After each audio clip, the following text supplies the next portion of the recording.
Okay, a very good evening to all, brothers and sisters in the Dhamma. So today is the 14th of July 2020, Tuesday class. So we will continue from where we stopped, the Heart Sutta.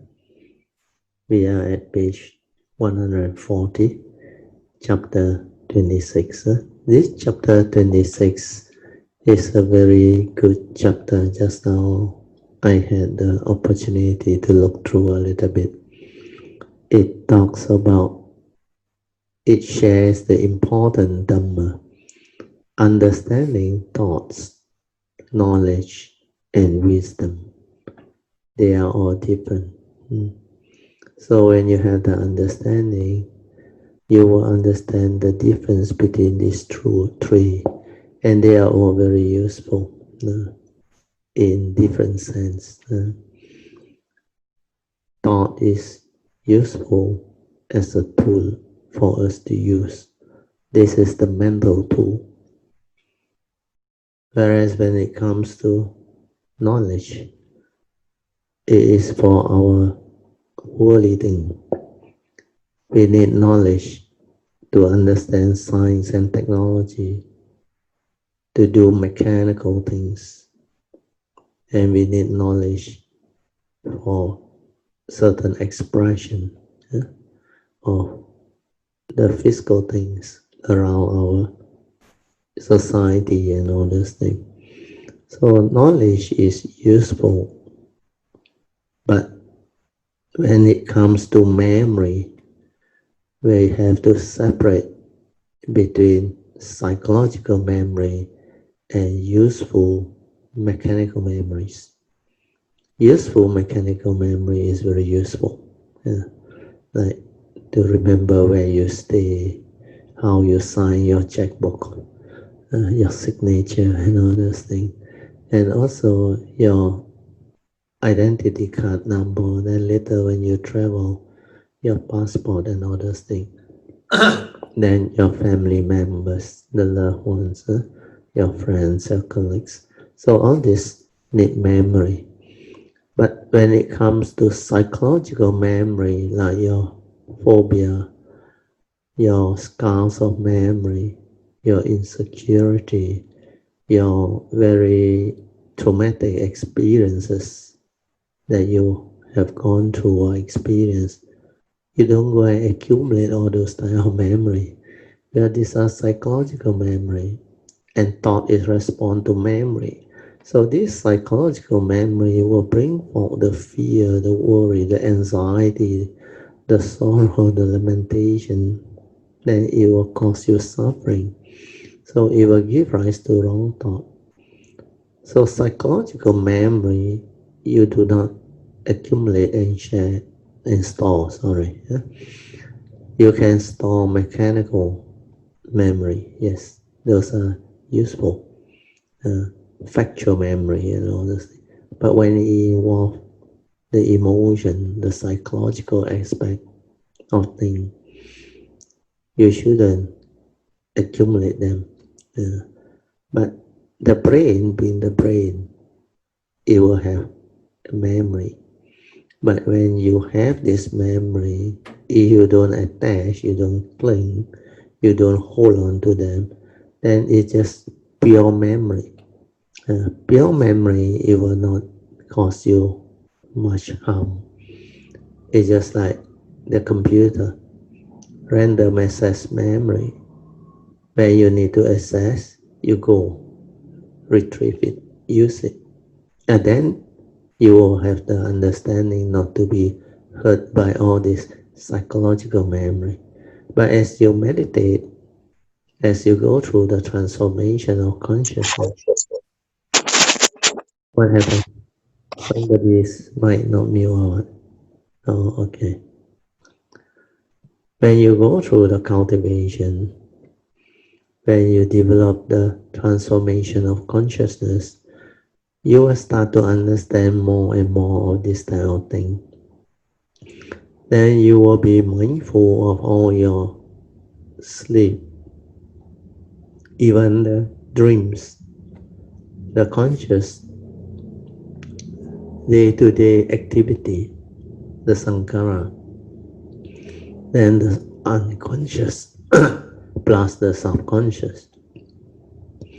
How the brain will have to find order. So in order to find order, it will have to release all these accumulated phobia, fear, and all those things. Then you will release them. You can see them.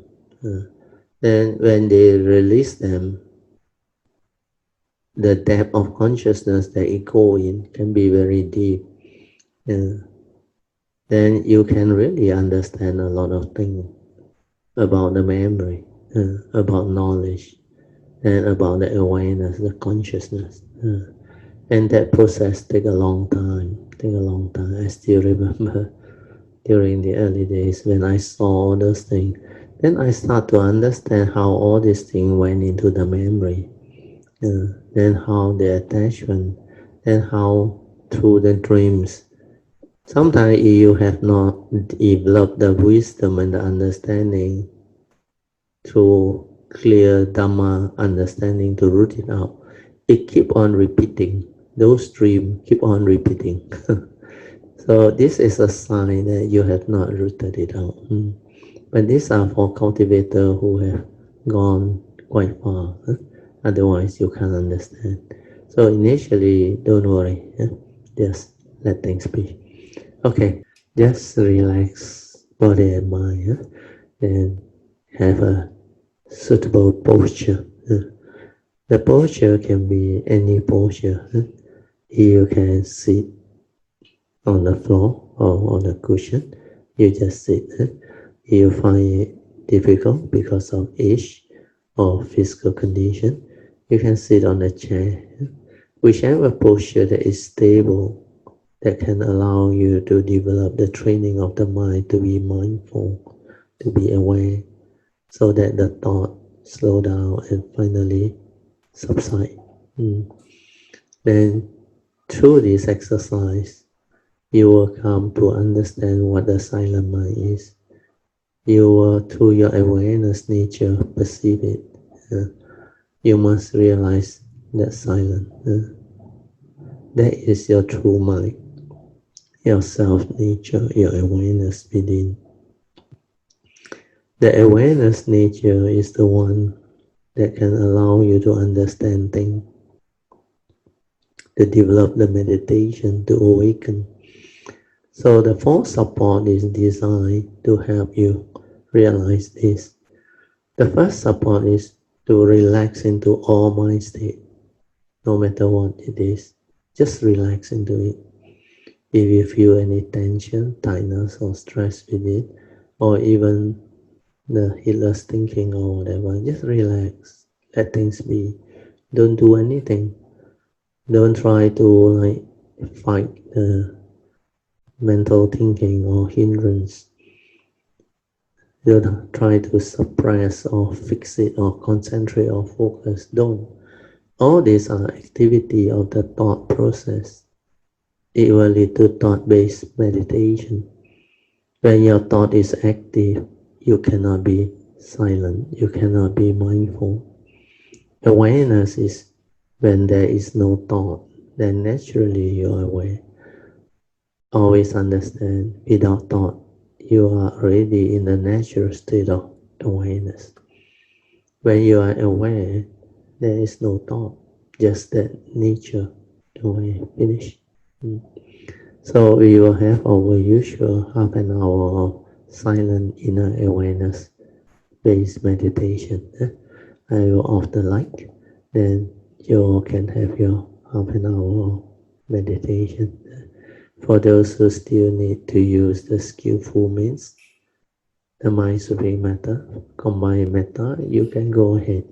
Then those who need an object of meditation to train your mind to develop the mindfulness to stabilize it, you can use it too. Yeah. But if you have your spiritual faculty developed, you have the understanding, you just relax and maintain awareness. Initially, if you are not adapt to it, you have not done it before, maybe it will take you a longer time. sometimes as long as half an hour to realize it.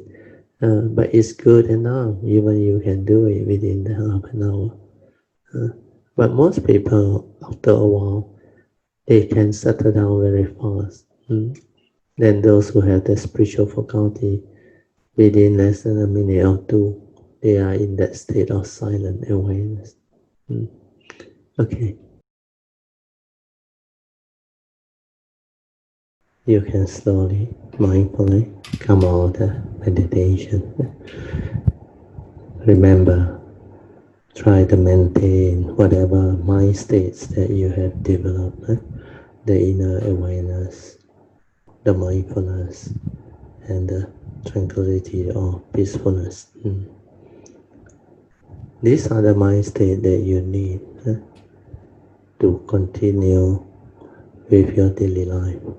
So if you can make use of this trained mind state to live your life, then your daily mindfulness will develop. The sati, the inner awareness, is the most important. So the inner peace, inner calmness, and inner awareness that make you aware, heedful from inside out is very important. Stability of mindfulness will lead to the understanding. The mind without sati cannot understand, because once you are without sati, it will think. When it thinks, it only have a lot of sankhara activity leading to knowledge. Knowledge is not wisdom. Knowledge keep on creating entanglement. The knowledge can be different between two persons. Your knowledge and another person's knowledge is different. Then you tend to accumulate views, opinion through your conditioning, your belief system, your tradition, your whatever influence. The influence could be from the new media, social media, or in the olden days the newspaper, or your country's propaganda and all those things. So all this create conditioning in us. Then from there, it will start to create division through words, through idea, through concept.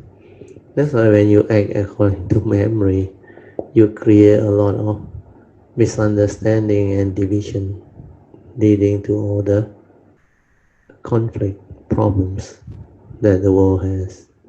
Even you yourself, through your own thinking, sankhara, create suffering and misery. So these are what the Buddha called wrong thought.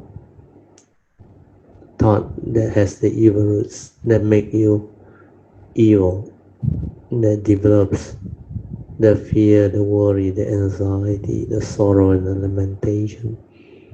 You will also have the selfishness, the covetousness, the desire, the craving, the grasping. Then things that you don't like, you develop the aversion, the dislike. Then you develop envy, jealousy, hatred, and all those things. This one comes from the thinking mind, the mundane mind, sankhara, knowledge, not wisdom. Once you silence your mind with mindfulness, it can see things clearly. It can insight into phenomena. It can have the direct seeing to awaken, especially to awaken to the three universal characteristics of anicca, dukkha, anatta. And the moment you awaken to these three, you will have great wisdom. Then you will know even your own form and mind. They all have this universal characteristic. And all of phenomena that has all these universal characteristics of impermanent, suffering state, and non-self or empty nature, they are not real. They are not what you think. They are dependent origination entity. Mm. Everything is dependent originating condition arising, causal phenomenon, not to be upset, because they are just consciousness, arise and pass away, come and go. Either sankhara activity give meaning, then they appear to be real. That's how living beings become gullible. That's how they get themselves entangled. They grasp and they cling and they hold. They believe they can own things, they can have things, and these are desirable, useful, especially things that you like, things that you hold on to dearly, even wealth, possession, nowadays, money, then everything that you tend to develop the craving to own them, to have them, they can lead to suffering and misery. When you cannot get what you want, you suffer. When things don't go your way, you suffer. And all these things goes the way of nature. They come and they go. According to condition, they arise. When conditions cease to be, they cease to be. So when they cease to be, separation can lead to suffering, misery. In separation, there are many forms. Separation from your loved one, that one is the most traumatic in time of death and all those things. Then there is also the separation due to relationship failure, leading to divorce, or breaking up of relationship. Then you can also get yourself separated from your possession, your wealth, the thing that you hold on to dearly, even uh, your own like belongings, or things you hold on to dearly. They can just disappear or get destroyed. Or if it's your loved one, they can just die, just like your form memory. Anytime it can just separate from you, or we call it death. Then there is also this disease, old age, sickness, that can be equally traumatic. So all this need understanding. And just relax body and mind and maintain some more attention. Then we will continue from page 140, lesson 26 of the Heart Sutta, second edition. The title is Understanding Thought, Knowledge and Wisdom. So this is a very important topic, like I have described earlier on before we start our session.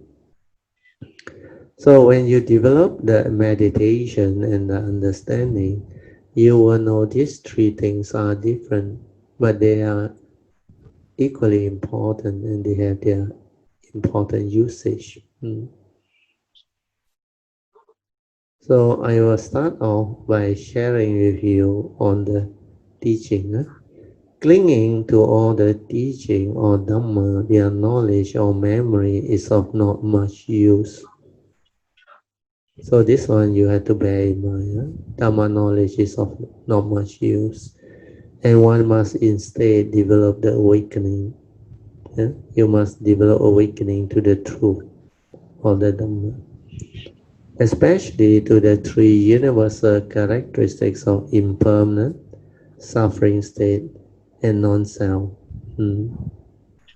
or what they call empty nature of existence. Okay, so these three universal characteristics of impermanent, suffering state, and non-self or empty nature of all phenomena are very important. Once you can insight into this, you develop great wisdom. Then wisdom born of the direct seeing can arise. Because only wisdom or understanding can free your mind.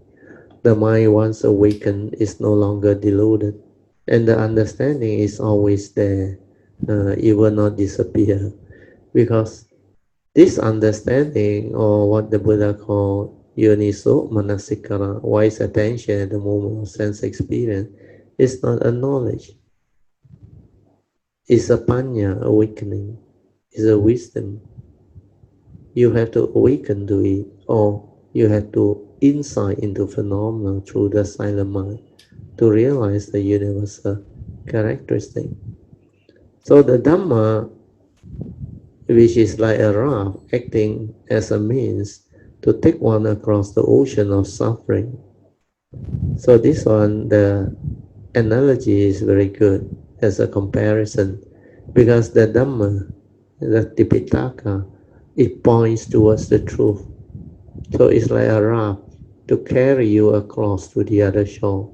The moment you awaken, you don't need to cling on to Dhamma. You don't need to hold on to Dhamma. That's why all this Dhamma knowledge is of not much use.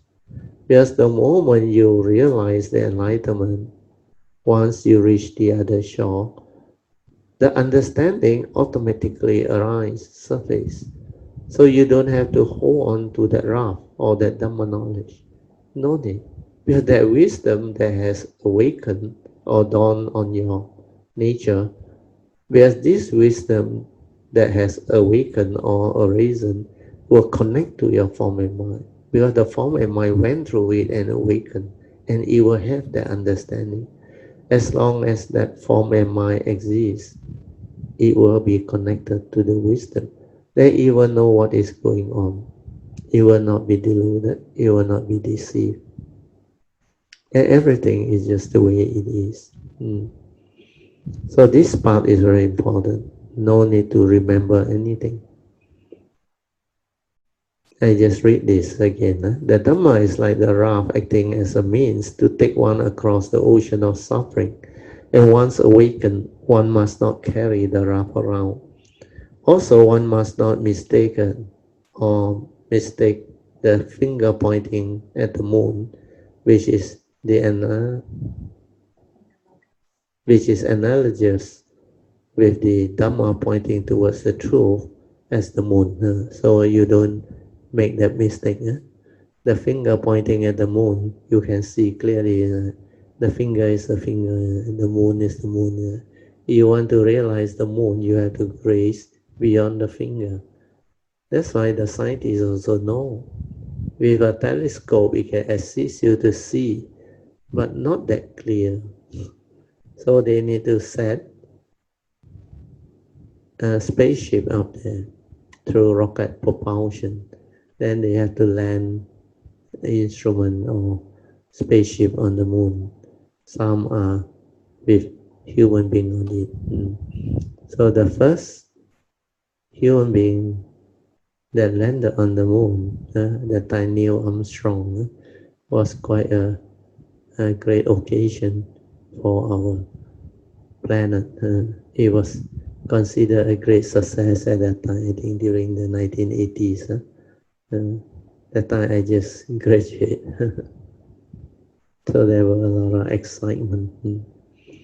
Okay, the emphasis of our present civilization is mainly on IT, science and technology advancement, hence the overuse of the human thought process. We are this type of very competitive knowledge-based education system because our education is mainly knowledge-based. And within this competitive society of ours, they compete on knowledge. So the excessive use of the thought process, the thinking mind, the mundane mind, is driving a lot of human beings crazy. So there must be a balance. You must develop the technological understanding which is useful for progress and balance it with the spiritual understanding to understand clearly who are you, what are you, and what is this five aggregate of form and mind is all about. So the spiritual understanding will avoid unnecessary conflict, misunderstanding, leading to dispute, war, etc. Uh, so what I saw earlier on as I went through the uh, transformation of understanding is the overuse of the thought process. The emphasis of our present civilization is towards science and technology, especially now with IT and AI so advanced. And they also lead to a lot of new things, Internet of Things. Then I think there will be a lot of new invention and new understanding once they break through into 5G and the fifth generation. 5G will be a lot faster than the earlier on 4G. 4G already fantastic. It has made a lot of things possible. So in the early days, I remember the very crude handphone is only 1G, 2G. Then 3G excited already. Oh, 4G, oh, like, oh, we are really having it. But then now, as the 5G come along, it's seamless. No lag in time. Last time 4G, when you voice over internet protocol, VoIP, there is a lag in time. When you speak, your voice actually go in, but the speaker over there, the recipient receive it a few seconds later or split second later. Uh, then now with 5G, it's seamless. That's why they can have driverless car. You can give instruction. There is no gap, no break-in. Transmission of data and all those processing. So all this will lead to great transformation, advancement, but at the expense of the lack of spiritual understanding to balance back. So humanity will learn when you lack spiritual understanding, you will make mistake, you will do a lot of wrong thing. So we have to go through this phase, the evolution. The spiritual cultivation via sati or awareness and the creative mind has been neglected for too long. You cannot use thought and knowledge to liberate the mind from delusion and ignorance, where thought is limited and egoic. Only through the cultivation of wisdom via mindfulness or awareness to understand who you are and what you are can we understand what anatta is. You cannot rely on thought anymore. You should inquire via your heedfulness, means your awareness nature. Is the human being or the five aggregates of form and mind really what you are? Are they real? You have to find it. You have to meditate and develop the wisdom and the understanding. In the olden days, when we did not use thought process so rampantly, we tend to be more intuitive and creative because we use more of our senses and inner nature to feel and be aware instead of constantly preoccupied with our thought process and its related reaction to what we see, what we hear, what we think, what we smell, tactily feel, etc. We are our healers living.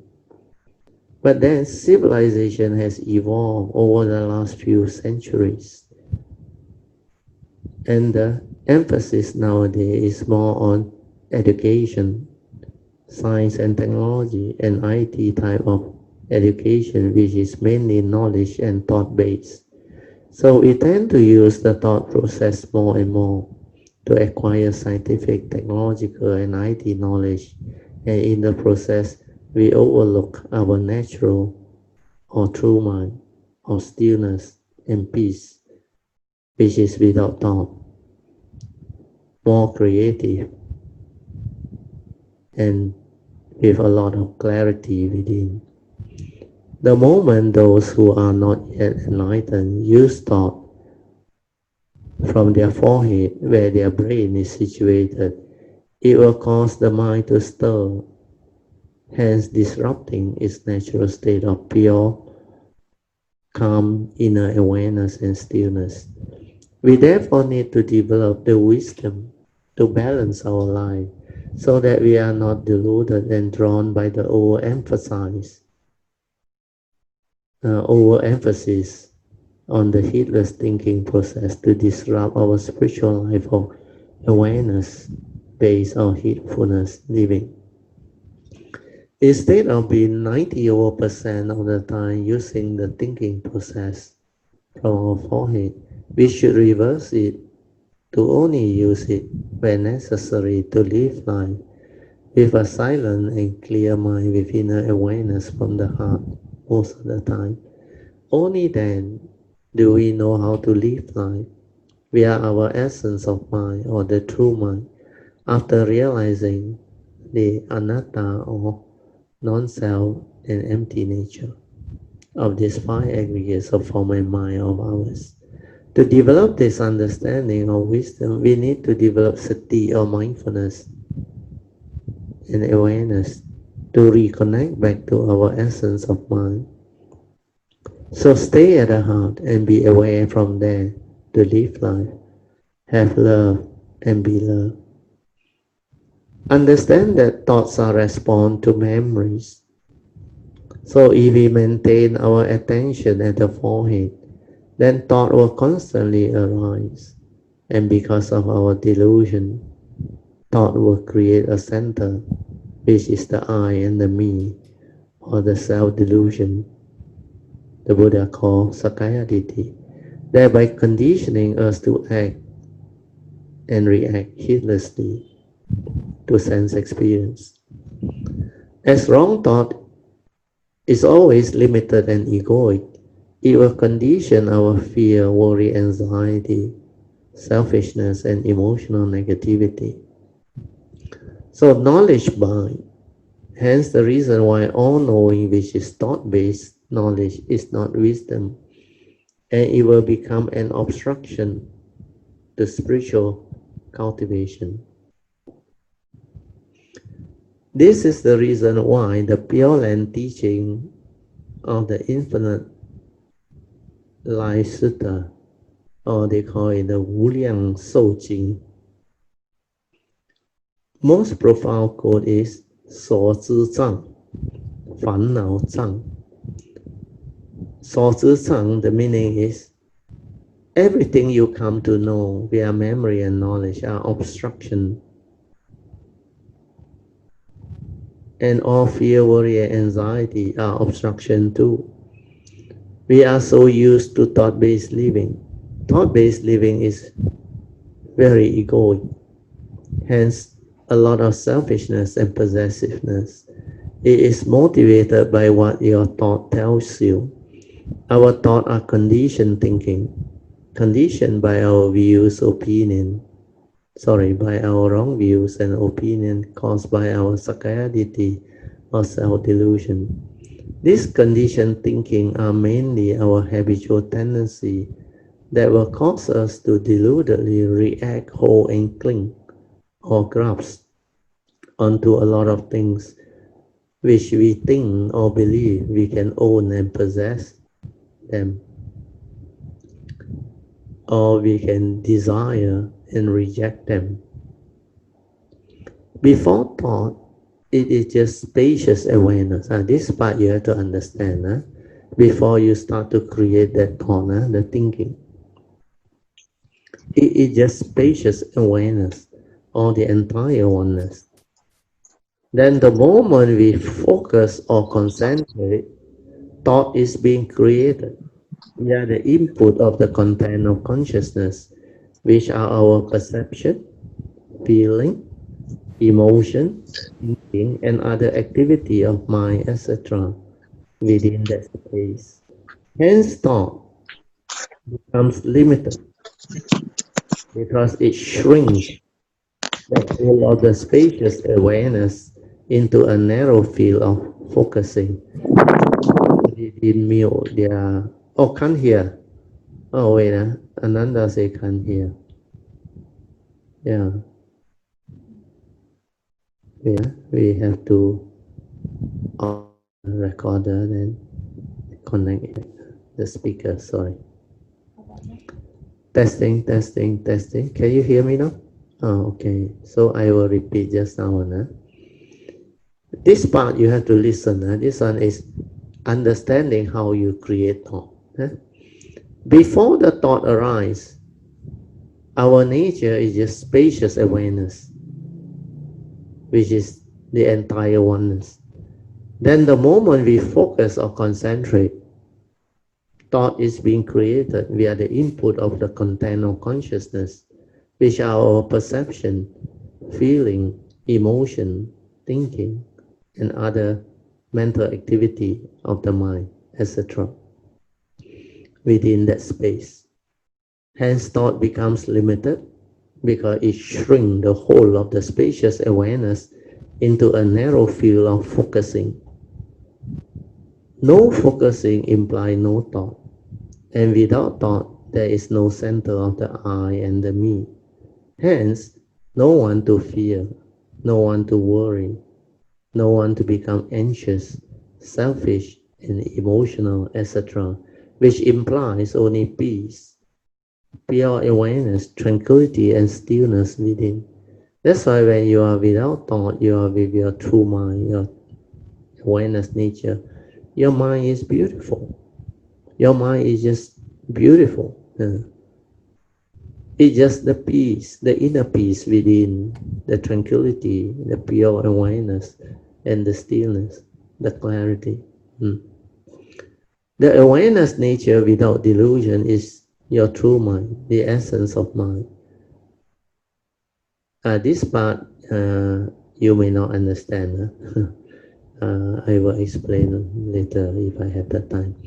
To prepare for the coming 2012, where that time there was this condition, the expected transformation of consciousness and the great shift. We only need to be aware and stay at the heart. Have love and be loved, then everything will be okay. That is, when you go to the heart, awareness-based meditation, heart-based awareness meditation, and no more thought-based living from the forehead. Then naturally, overnight, you may transform if you do not arise any fear. The pure awareness state before the arising of thought has no center, which implies no beings, hence anatta. This one, the year 2012, actually tie in with the galactica alignment. So even the scientists knew at that time, it seems there is this galactica alignment of all the major planets, star system, everything. And it's supposed to create a very powerful energy field. And during that time, if certain thing didn't actually get done before that thing happened, then our planet may be subjected to some form of very disruptive energy field. But even before it happened, my nature also can feel things has changed. And I even told many of the Kayanamitta we will pass through, we will not have problem. But for those who know how to go to the nature, the awareness space, you will progress very fast. It will help you, and it will not affect you. But because of the evolution of some great beings consciousness at that time, so they were able to develop the condition for us to avoid all those things. So our planetary consciousness at that time were a lot better. So there were a couple of other reasons. Not only the human race, there are also higher beings, nature, and all those things doing all the work to help us tie through. It involved the higher beings and many other special, maybe people use the word divine beings, but divine doesn't mean they are gods or what. It just means that they have higher intelligence, their nature are more evolved than most of us. But if you're a cultivator, you will know at that time, you can sense it. Because at that time, a lot of things was happening. Anyway, I will read on that. Thought has the power to divine via words, concept, idea, etc., and creates the center of the I and the me, resulting in selfishness, anger, possessiveness, delusion, fear, worry, anxiety, etc. So this part is mainly what the Buddha's teaching is all about. He talked about the personality, the egoic mind, the self-delusion, sakkayaditthi. When the living beings or human beings in particular grasp and cling onto the five aggregates of form and mind, thinking that is real, thinking that is a permanent unchanging entity that they can call the I and the me. And because of that personality, you create the false illusion that you exist. And when that personality arises, the mundane mind take on the form of an egoic mind, because that is the wrong view. That is sakkayaditthi, self-delusion. So it makes the mundane mind egoic. Egoic means it thinks of that personality inside. That's how the selfishness comes in. Then it becomes greedy. It wants to own things. It wants to have things. That's why it becomes possessive. Then it has desire, craving, covetousness. Then because that personality exists, when things don't go their way, when they are in charge and people don't listen to them, they become violent, they become angry. Then when they cannot get what they want, they develop envy, jealousy, hatred. That's how all the misunderstanding, the war, the conflict, the infighting come about. So all this is a result of that sakkayaditthi.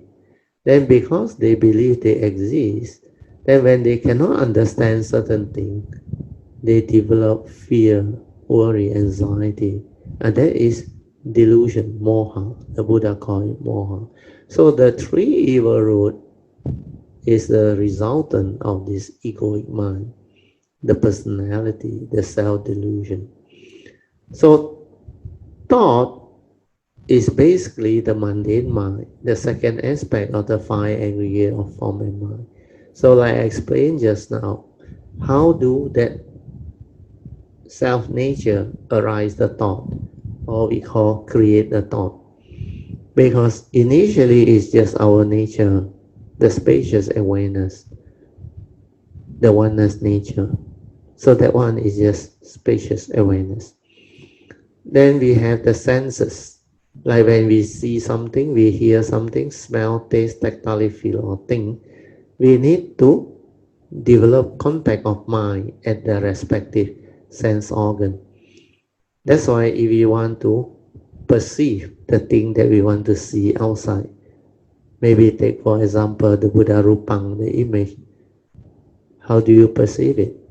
You have to focus on it, then through memory, you recall. You have studied this before, you have learned this before. The memory say, the English language word is Buddha Rupang, or in Mandarin is Fo Xiang. So that concept, that word come out, you can follow. And that is the result of your sankhara activity and mainly perception. You perceive it through memory, through knowledge. So when you perceive, you have your views, opinion, and conditioning, habitual tendency. So all this will start to create the movement. That's how you react to what you see. Then you will start to comment. This Buddha Rupang very nice. Made of marble.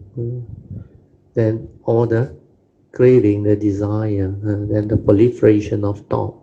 That's how the content went in, then the like and the dislike. Moral and immoral mental intention. Then sometimes when you see other things, like beautiful form, or something that you like, or something that you don't like, the aversion. So all this come from your content of consciousness. So this content of consciousness before you are enlightened is always with the duality. And this duality is always the evil roots of greed and hatred. Like and dislike, pleasant and unpleasant sense experience, covetousness, desire or aversion, or dislike. So it's either there is positive craving or negative craving. Then the content of consciousness without wisdom will lead to delusion.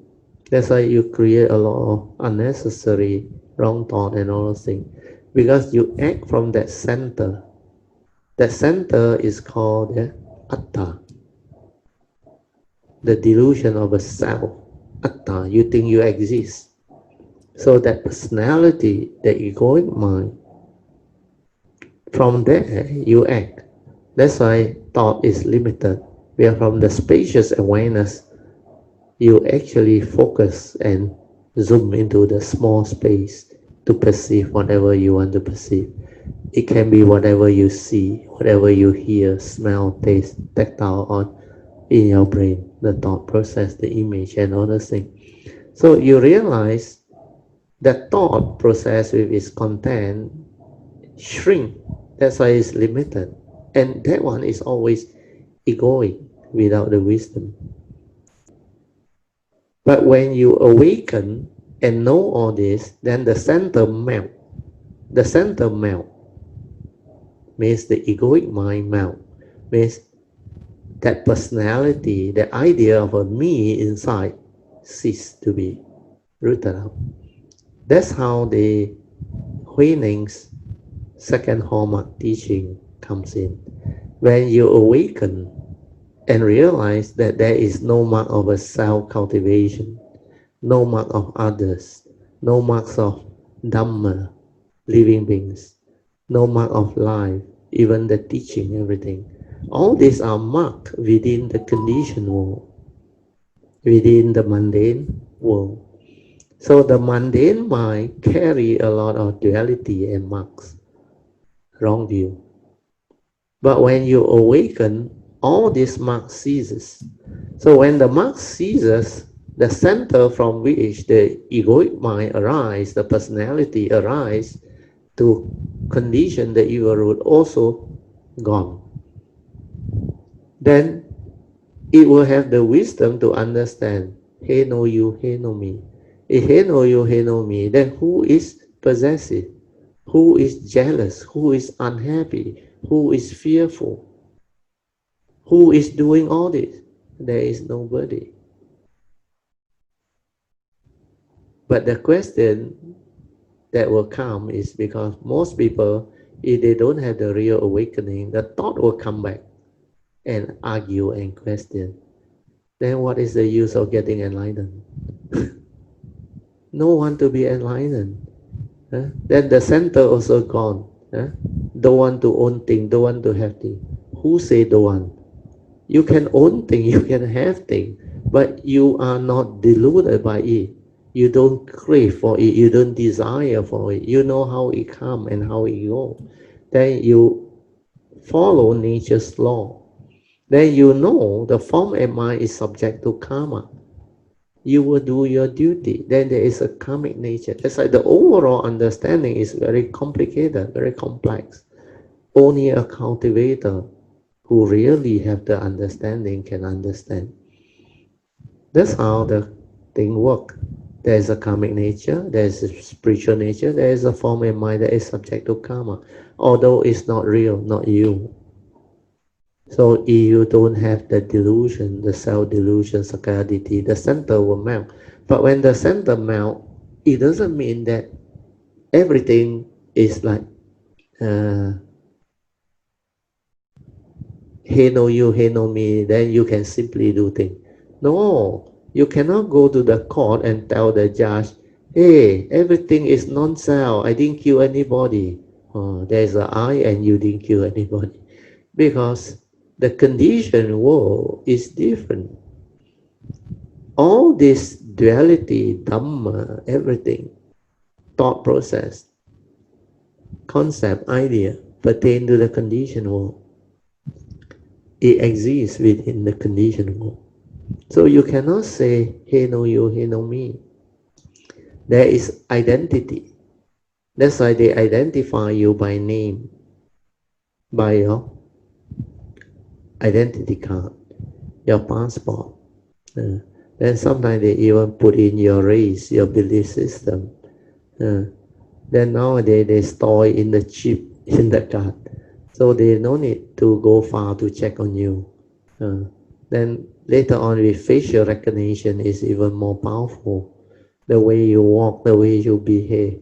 All those habitual tendencies you cannot change overnight. And they can detect you through AI very fast. That's why they say all this camera that you see on the streets, they are very useful for investigation purposes, to track people down and all those things. So that is the part of technology. But for us, we are more interested in understanding the thought process, the knowledge, and the wisdom. So when you have wisdom, you know how to live life. Then you know how to use thought. Then thought become a useful mental tool. So use it, just like the knife. Use it as an important tool to cut fruits, to cut vegetable, to shape things, to assist you in whatever you want to use with the knife. But do not use the knife to cut yourself, harm yourself, hurt yourself, and hit out at others. That is clearly foolish, isn't it? Delusion, isn't it? But human beings who don't have the wisdom and the Dhamma understanding is doing precisely that with their thought. They arise the wrong thought to harm themselves, hurt themselves, make themselves miserable. That's how people enter depression. They become afflicted. They develop the unnecessary fear, worry, anxiety, sorrow, and lamentation. They attach, they grasp, they cling, they hold. So this is using the thought wrongly, arising the wrong thought to harm yourself, to hurt yourself, to make yourself miserable. They hit out at others by scolding others, backbiting and saying all those things to kill, to harm. This is the wrong way of using thought. That's the reason why the Buddha's teaching is about Noble Eightfold Path. From right view, you arise the right thought. That is what enlightenment is all about. Then right thought, condition, right speech, right action, and right livelihood. That's how you become a blessing to the world. That's how you develop wholesomeness, goodness, virtue, wisdom. Then all of your actions, speech, and thought process, they are very appropriate in accordance. That's how you transform and become beautiful. Uh, you will act and speak in a very pleasant and nice way. So your speech are very pleasant, very gentle, very kind, leading to harmony, understanding, then very comforting. Then you have sincerity, you are honest, you are helpful, you have love, you have compassion, you have respect for others, you develop a lot of contentment, humility, and you are not selfish, you are not greedy. That's what the noble ones are all about. The quality of the noble ones. The four great qualities that the Buddha described under the salutation to the Dhamma. They are of good conduct, upright conduct, means they are very righteous. Their conduct are really exemplary, beyond, uh, without the negativity and evil roots. They are always wholesome and good. That's why of good conduct, upright conduct. Then they are very wise. Nyaya patipanno bhagavato sāvaka sangho. Nyaya means a wise conduct. Then they have very good understanding of the law of karma. They do their duty very well. That's why the last one is Samichi Patipanno Bhagavato Sāvaka Sangho, of right duty. They always have this right duty. This right duty is very important. Then they know the form and mind subject to karma. That's why they have to arise the Noble Eightfold Path to perform their right duty. So these are the four great virtues of enlightened beings. So you will have them, and they are part of the embodiment of the Noble Eightfold Path. So hopefully with this, you will understand. Huh? So now I will read through this paragraph one more time so that the clear understanding can sink in. Thought has the power to divide via words, concept, and idea, etc., and create the center, the egoic mind, the I and the me, resulting in selfishness, anger, possessiveness, delusion, fear, worry, anxiety, etc.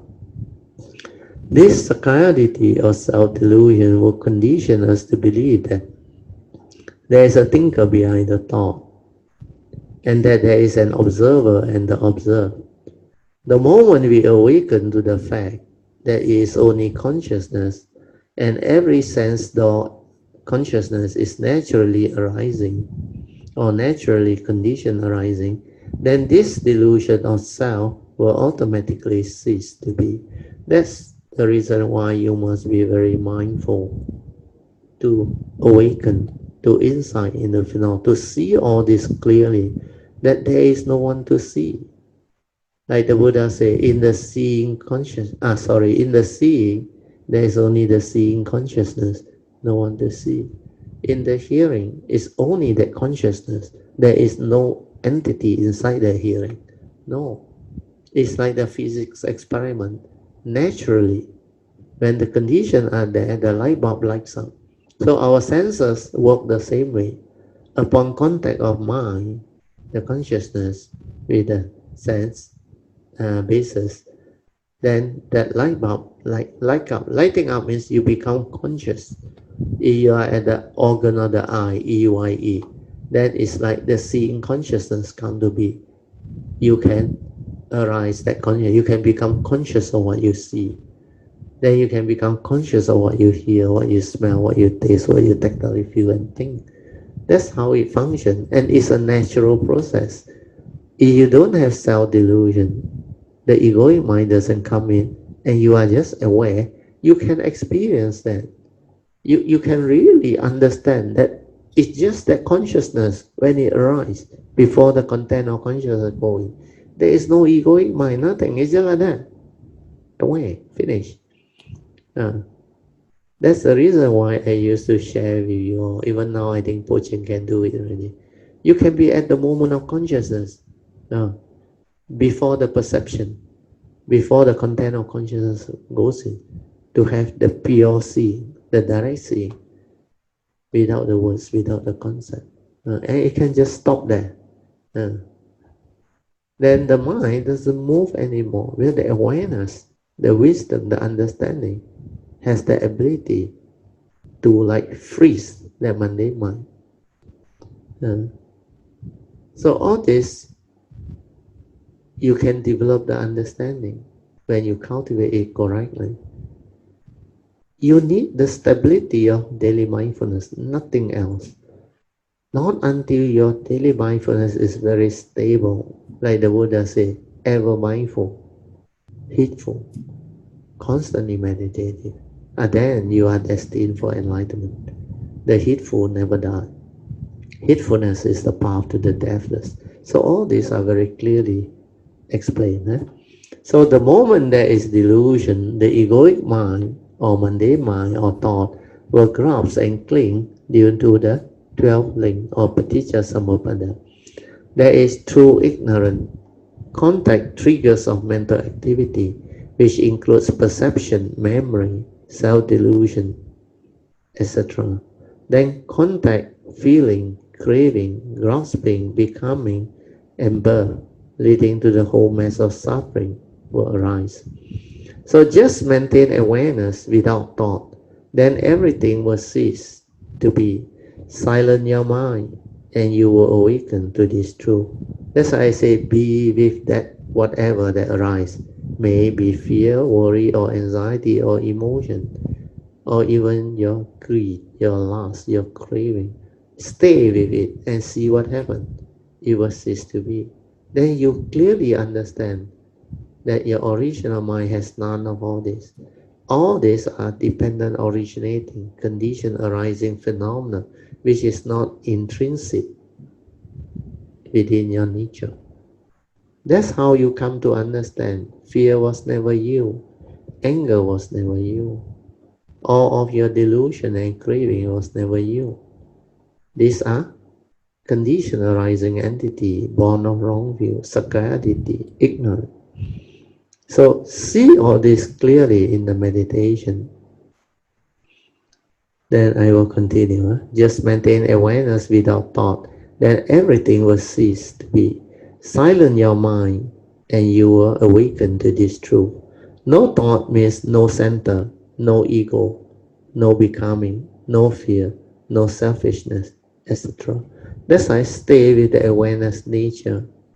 That one can understand. That one is not egoic. That one has no words, no concept, no idea, nothing. That one is just pure awareness and wisdom, understanding.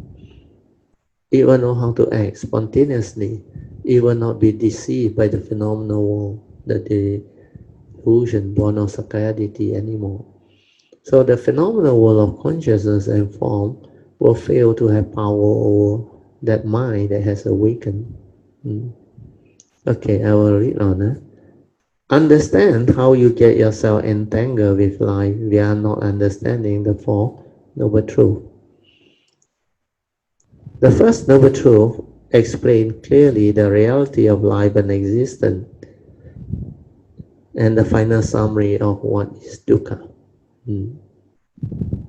Then the second Noble Truth explains the cause of arising of suffering, which is mainly craving conditioned by one's self-delusion and ignorance.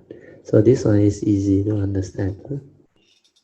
Number 3, the third Noble Truth. Suffering need not be, the Buddha said, and enlightenment in the here and the now, Nibbana can be realized.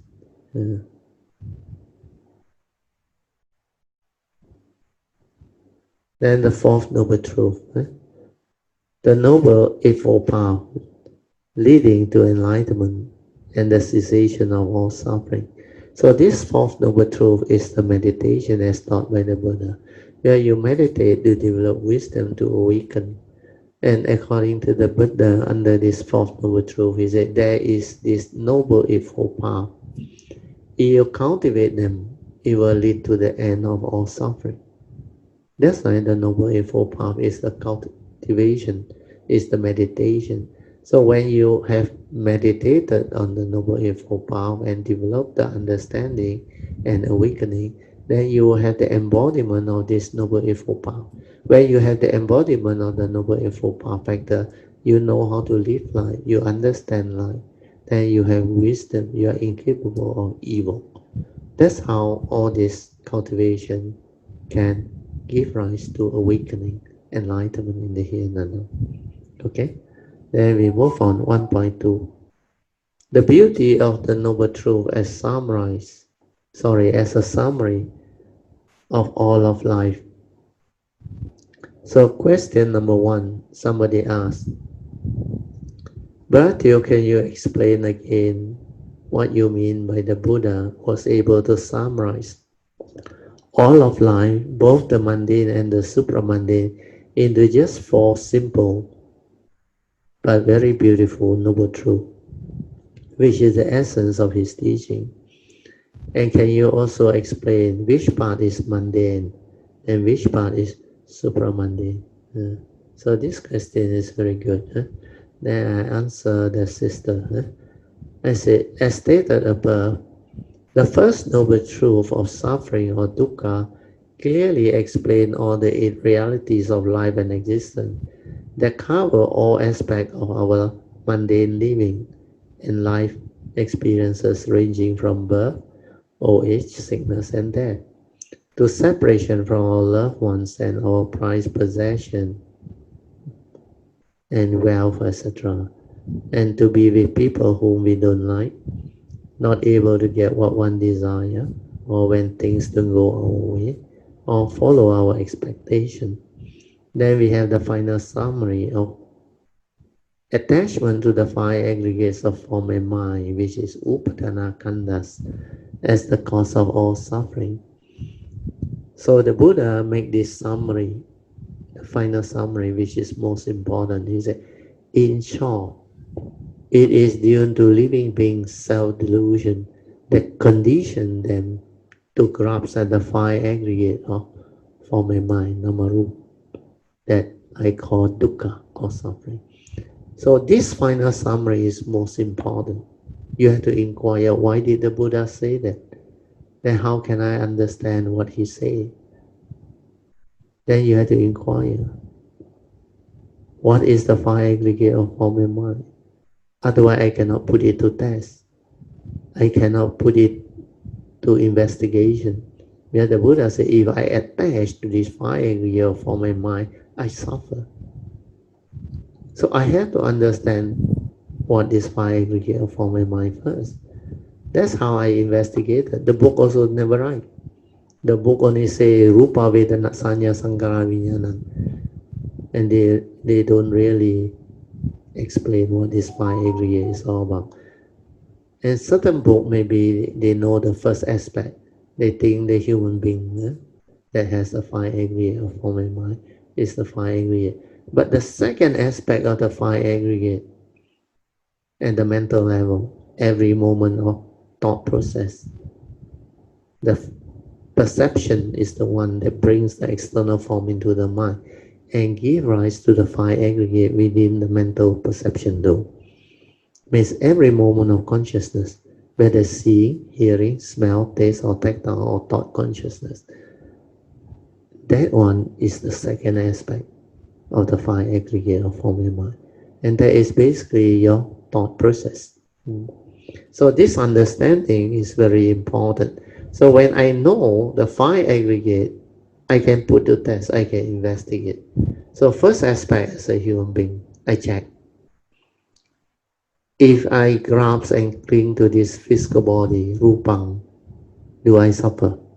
Definitely I suffer. Well, the 5 daily contemplation tells me that this one is not me, impermanent, goes the way of nature.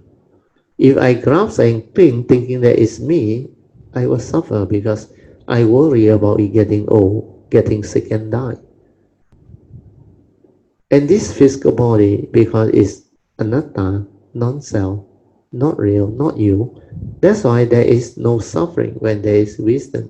When this will go the way of nature, then you know how to reflect, contemplate, and endure.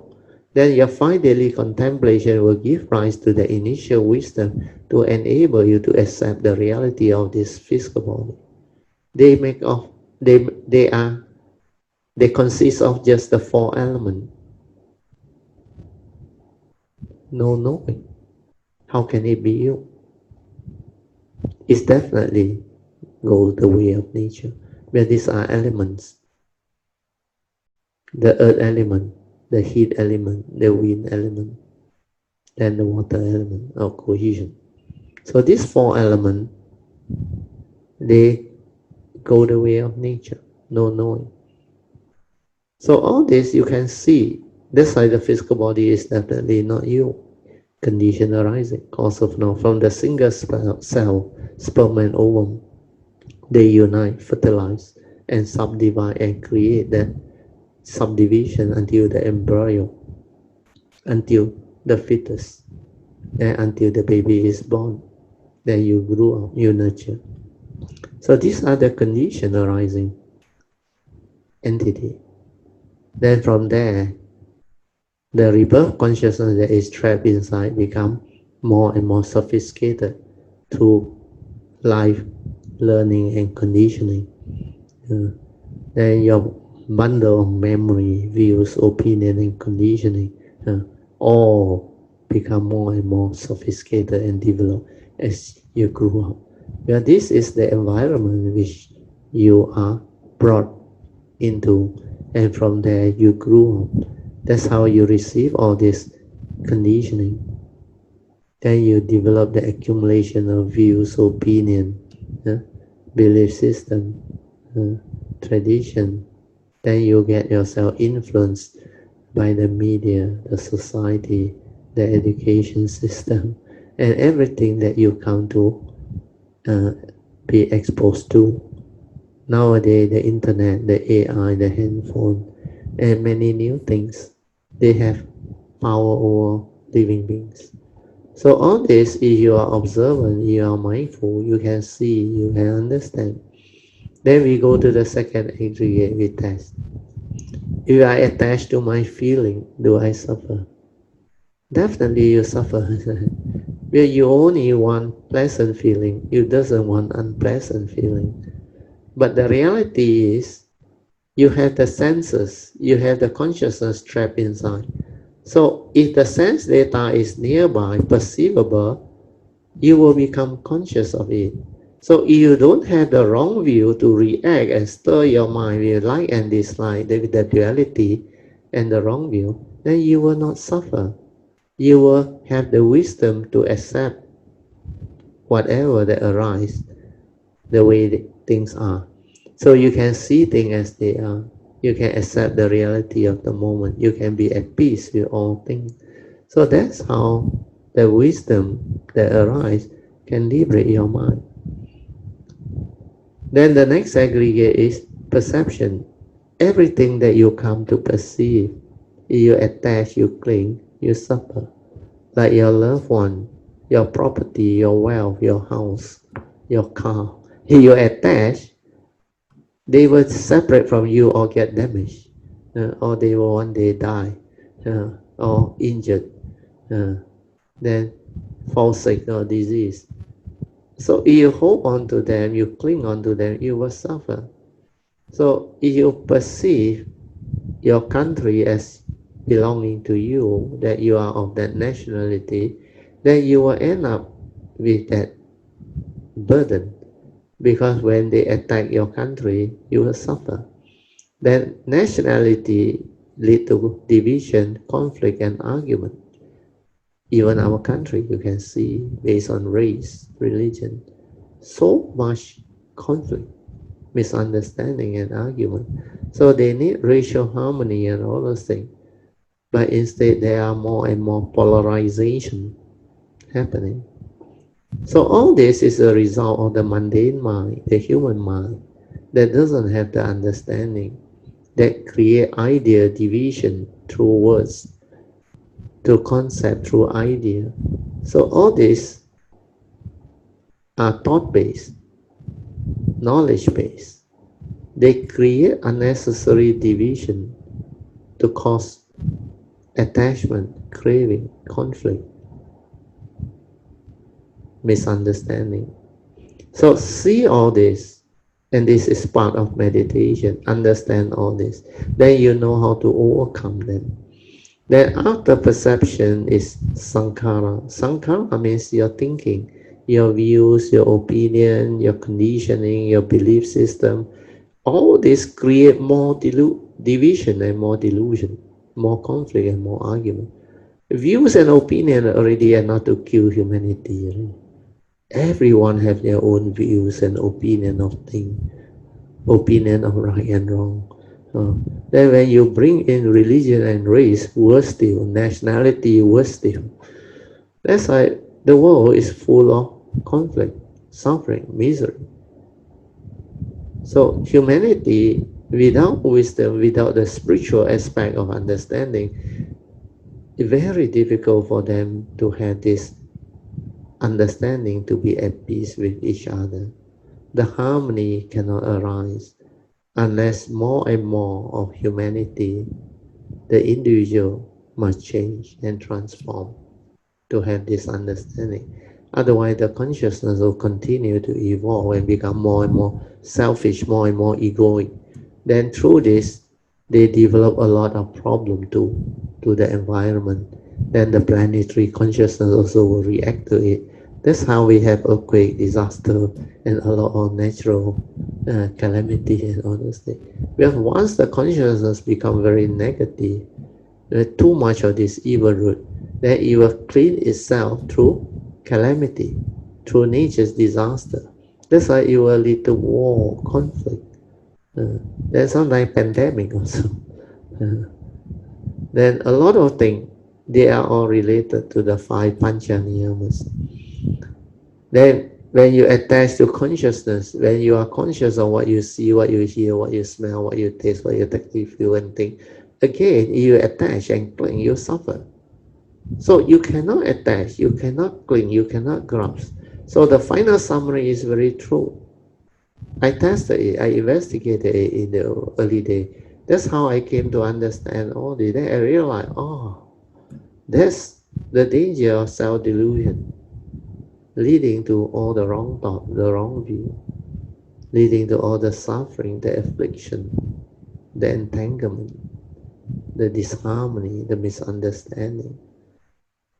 And all this lead to suffering finally and misery. That's why the world is full of this type of negativity of mind state and emotion. And it's not easy to reverse all this. You need at least near to 1% of the population to have the understanding to reverse all this. Otherwise, it's not easy. Then you also have to bear in mind, you have 1% of the awakened being, then only this thing can change.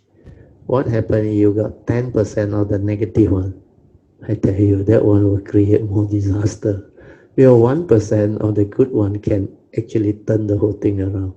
But you have at least 60, 70%, if not 90% of still deluded one without the wisdom one. So not easy to clean. Not until humanity have this shift of consciousness or transformation of consciousness brought about by the enlightened beings. This is not going to happen. My nature knew you need about 1% at least to reach the critical mass to tilt the balance. Otherwise, not easy. Because if you have enlightened being, like what we are doing, one can actually influence many. Then this many, through the resources and understanding, if we continue to move, can actually bring about more and more. So it's like the pandemic, COVID-19. You one spread into three, three spread into nine, nine spread into 27. Then they continue to spread. They call it exponential. That's why the new cases, if you don't stop it, it becomes exponential. Then the figure grow very fast. But likewise, if you curb it, the more you catch, the figure, the curve will flatten. Then slowly, like now Malaysia going through some good numbers. Recently, quite a number of days, no more local, infection or new cases. So all this, hopefully, through our sharing, you can understand. Okay, we go back to the Heart Sutta notes. Okay, so I have finished the Four Noble Truths. Huh?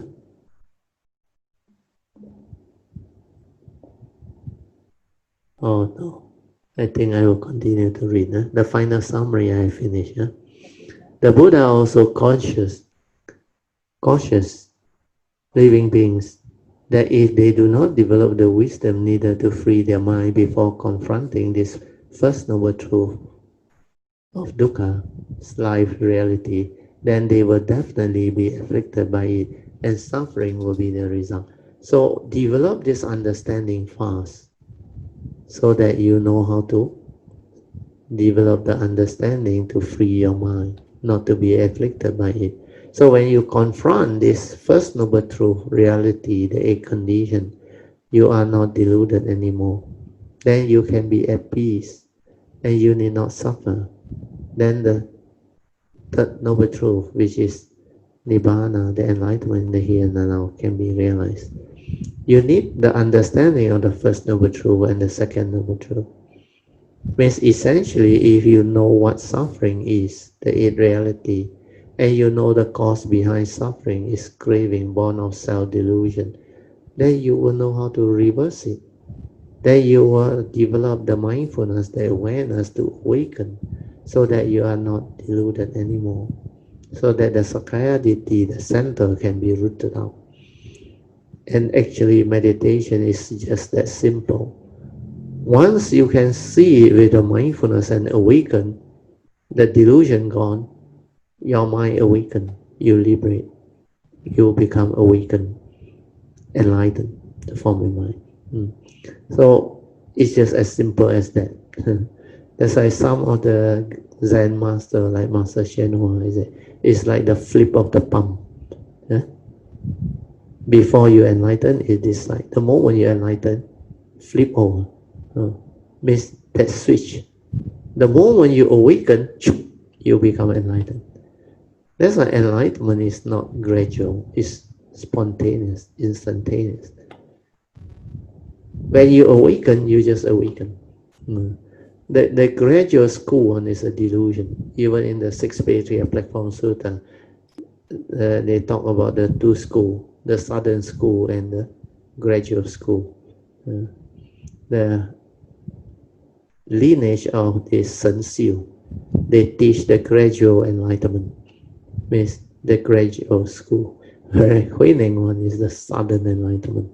He said the moment you realize your true mind, you awaken. You are the great being. When you realize your nature is like the Buddha's nature, except you haven't completed the perfection. So to him is either you realize that and awaken, or you still not awaken.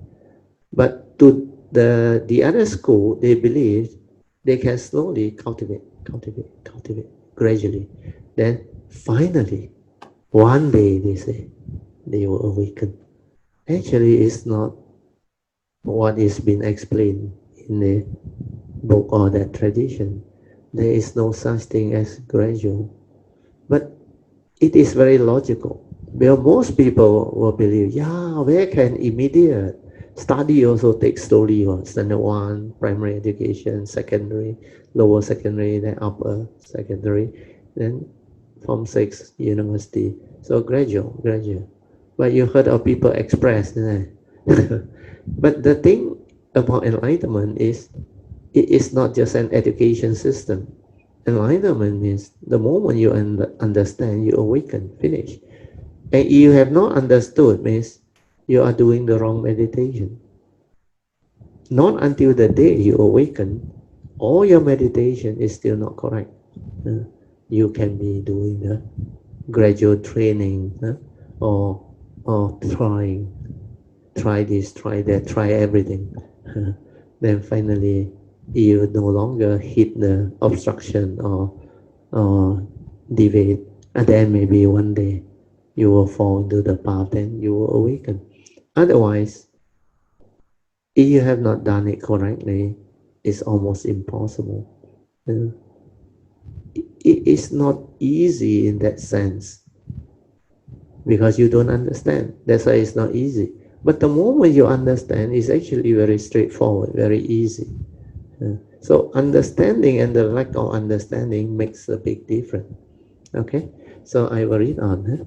Then the Buddha proclaimed the second noble truth that explained clearly the cause behind all suffering, so that living beings can develop the understanding not to be gullible anymore.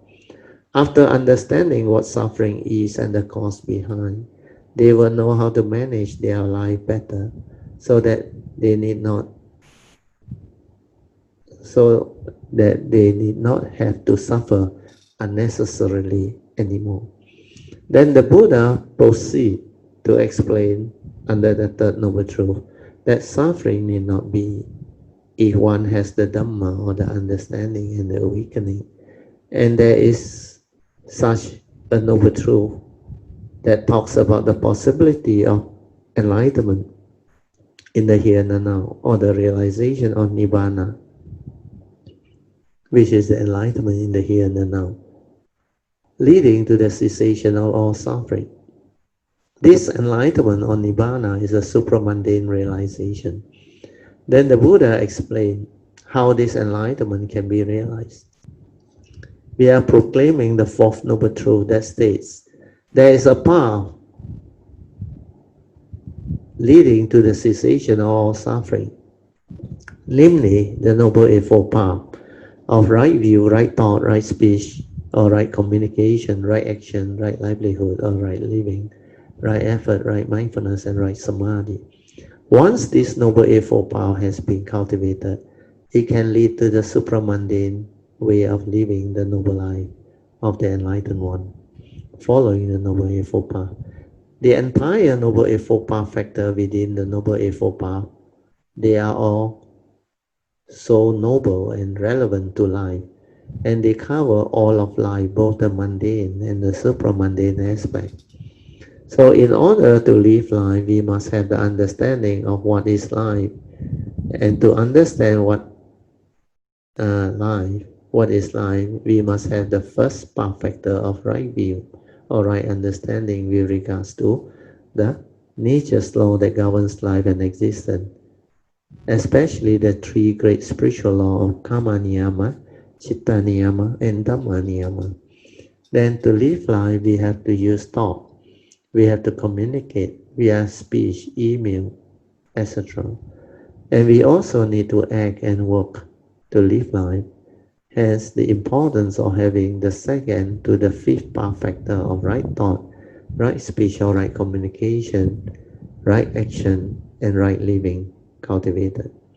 Then we will need the four right effort path factor to purify our action, speech, and thought process, followed by right mindfulness to be heedful, to cultivate the four foundation of mindfulness, and finally the last path factor of right samadhi to see things as they are, thereby developing the wisdom to become enlightened.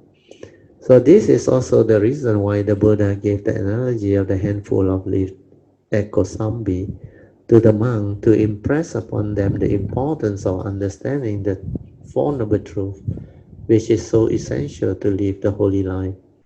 The Four Noble Truths and its three turning are also the Buddha's first teaching, or his first sermon, the Dhammacakkappavattana Sutta, which he expounded immediately after his enlightenment. The Dhamma cultivation is more or less a full-time job. See, this word full-time means you have to do it seriously. But it doesn't mean you have to give up your working life, your career life. No. It's like your I won't say your career life. Your career life is only 9 to 5. This one is throughout the day you cultivate, ever mindful, constantly meditative. Means it's a full-time job, non-stop. That is throughout your waking hour, accumulating into 24-hour heedfulness cultivation. That is, we need to confine our cultivation fully on the Dhamma when undergoing the training, which consists of hearing, reflection, contemplation, and inquiry into the Four Noble Truths, and heedful, direct seeing into phenomena via our daily mindfulness in life itself. But full-time job here doesn't mean one must retire or give up one's job or career. One can cultivate even while in the midst of life working via the daily mindfulness and this type of heedfulness training. I always advise devotee or Kayamita as follow. You have to work in order to survive or feed your family, then work. Then the second one is you need to work because you have too much free time and you don't know how to retire, and then you go and work. A lot of people used to tell me in the early day, they really find it difficult if they don't work. Because without a 9 to 5, they find life so boring. There was one civil engineer, I think about 10 years older than me, that time he was in JKR. He came and asked for a job after he retired from JKR. I think he only rested for about 2 to 3 months. Wow, he cannot take it. When he come for the interview, I spoke to him. He said, I really need this job. I said, why? He said, it's like hell to him that 1 month. He don't know what to do. He felt so boring. He went and see his colleague. Then after a few times, initially the colleague all try to be polite to him. Then after that, one by one, start to like tell him, oh, hey, I got a meeting coming. I think you have to go now. Then finally, there were one or two very straightforward. Hey, we're not as free as you now. You cannot keep on coming and see us like that. He said, we have to work more. We had to do our work. We had to prepare for meeting and all those things. So finally, he was so bored sitting at home and nothing to do. Then he complained a lot. So these are the people who doesn't know how to retire. That's why they need to work. Then the last one is the best, the third category. If you already have the wisdom and you don't have to or need to work, then retire or semi-retire to do the thing that you love or like to do in life. And this is the best. That's why retire early if you can. So now my daughter understand already. So she broke my record and retired at the age of 47. I think she now less than 40, which was a good target. I think good enough. Having worked for the last almost 20 years or so. She graduated at the age of 20, about 20 plus a bit. So almost 20 years of working enough, seen enough of corporate life, then understand enough of society, working life, career life. And she had her good life. When she young, she do the young adventurous thing that she like to do. Because good karma have good condition. So everything fall into place. So I told her, sadhu to her for the good condition. Okay, I'll read the last part maybe. Learn to live life and not to worry about life. This is most important. Human beings' problem is they go and worry about life. A lot of anxiety, a lot of worry. Not only about themselves. Sometimes, you worry about your health problem, your financial problem, your career problem, your relationship problem, and all your other life-related problems. Sometimes they own a lot of property and cars and other possessions. They also complain. They say, my tenant already moved out, or that house, that bungalow, I never rent out. Why I have to pay tax, assessment, rent, quick rent, then repair bill, everything. But they never have contentment because people want to own property also don't have. You can own property and you refuse to pay all this. It's a fallacy. So when you approach it from selfish thinking and delusion, you always have problem with yourself. My teacher, Achayantra, I remember, he always shared this. He said, human being is very funny. When they can afford, they own, they also complain. When they cannot afford, they look forward to have it.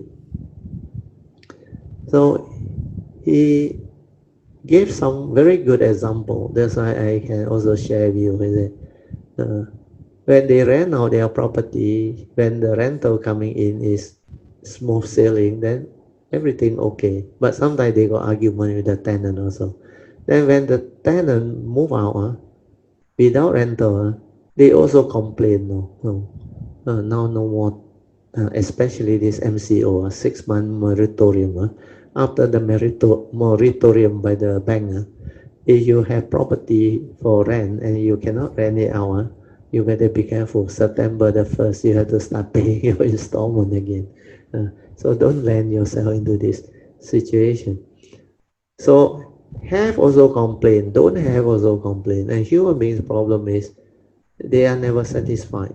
Rain also complain, no rain also complain. Then they not only complain about their own thing, then later they go and worry so much other thing about their children, their future, then later on their grandchildren. Oh, then a lot of things. Oh, they like love to worry, unending story of worry, worry, worry. Every time complain, complain, complain. Their mind is hardly at peace, hardly any contentment, any joy, any love, any peace within. That's why heedful living and heedless living is world apart. See this, understand this, then intend on heedfulness. Like Dhammapada verse 22, the wise one will intend on heedfulness. So after seeing distinctly the danger of heedlessness and the beauty of heedfulness, the wise one will intend on heedfulness.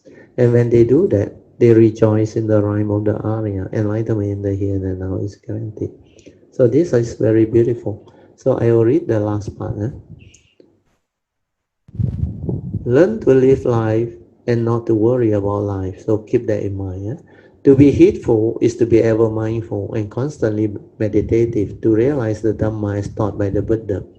The most important meditation training is the cultivation of the daily mindfulness. So remind yourself you have to stabilize this. We are following this instruction. We choose a way of every bodily and mental action and movement within the present moment. So this one was taught to me by my teacher Acharya Yantra.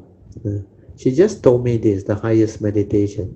We choose a way, every action, every movement within the present moment. Then I did it. Within 2 weeks, the mindfulness came. Of course, I also did the bowing and all those things. Okay, I think we end here. 10:18 already. We end here. Then we will stop for meditation, reporting, and Q&A. Hello, Brother Ah, Teo. okay. Amitofo. Amitofo, yeah. Luckily you got Yeah. put. Amitofo to all Dharma brothers and sisters. Yeah. Yes, I do. Brother Teo, I want to report Yes. about my meditation. Good. Okay. This meditation is kind of, how you said, Ah. mysterious.